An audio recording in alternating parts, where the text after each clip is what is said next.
Well, the Georgia Farm Bureau's Young Farmers Leadership Conference was a good blend of business and camaraderie. Monitor's Rick Treptow spent the weekend with the group at Callaway Gardens in Georgia and says they enjoyed the opening cookout, the great speakers, and the first round of the annual Young Farmer Discussion Meet. The Leadership Conference had its lighthearted moments for the whole family, such as this cookout lakeside with good food, too. The setting was just right.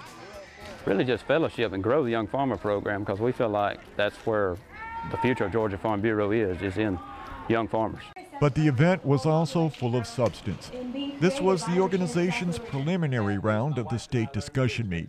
It showed what the GFB program has to offer any young farmer. One question during several rounds of the meet was, how do we capitalize on growing world demand for agricultural products? To be honest with you, that's a question that we've been asking ourselves for over 150 years. So do I feel this is a question that would be answered today? No, I don't. But we've heard some great ideas about how to go about making this a good thing to do and getting us in the right direction we need to go in. We've had it in the summertime for the last 2 years, and we've had a good turnout. It's the biggest turnout we've had that was this year, so it really works well in the summertime when there's no college, no school.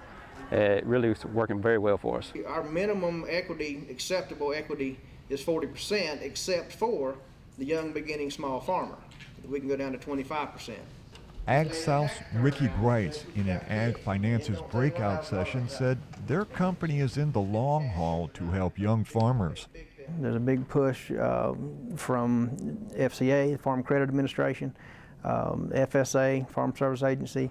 There's monies out there, and we need to be able to team with them and get these guys in, get applications, look at our operation, and help them get in business. There's several programs available, minimum down payments. At the general session on Sunday morning, there was a short church service, including comments from Farm Bureau State President Zippy Duval. He grew up in the Young Farmer program and wants all Georgia young farmers to join. All our farmers always are looking for that next crop.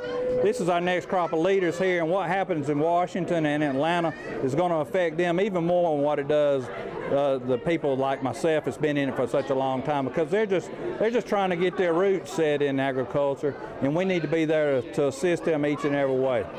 As a farmer, we do tend to get busy with our crops and what we're growing and what we have going on at the farm, that we do tend to miss out a lot on our family and our faith, and I think that's one thing that really stuck out, and not to mention all of our friends that we don't get to hang out with enough. Competing for the first time in the discussion meet was Paul Warbington of Forsyth County.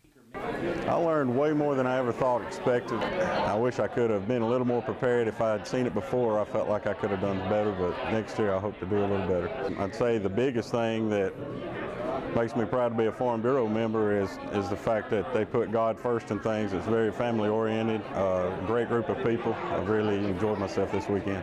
Finally, an announcement was made with the winners' names for the GFB discussion meet and Young Farmer Achievement Award finalists. Discussion meet winners were Kyle Deacle of Habersham County, Sarah Irvin of Jackson County, Sky Gass of Oconee, and Troy Wyndham of Lawrence County. They will compete in the final round held during the Georgia Farm Bureau State Convention on Jekyll Island in December. The Young Farmer Achievement Award finalists are Chad and Julie Carlton of Polk County, Cody and Laura Lord of Lawrence County, and Chris and Marilyn Hopkins of Toombs County. The state winners will receive trips to compete at the American Farm Bureau National Convention this year in Honolulu, Hawaii. The discussion meet winner will receive $500 cash, a plaque, and a four-wheeler. The Young Farmer Achievement Award winner will receive $500 cash and 1 year's free use of a Kubota L or M series tractor. Good luck to all the competitors. There couldn't have been more fun for the future young farmers, too. A scavenger hunt was held at Mr. Kaysen's vegetable garden. All kinds of vegetables being grown here to identify.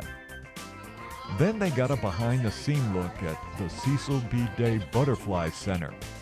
The most fun, though, was when the butterflies were placed on everyone's shirts and they got to touch each of them. But the leadership conference was really an event for the whole family. Memories everyone will remember. I'm Rick Treptow for the Georgia Farm Monitor.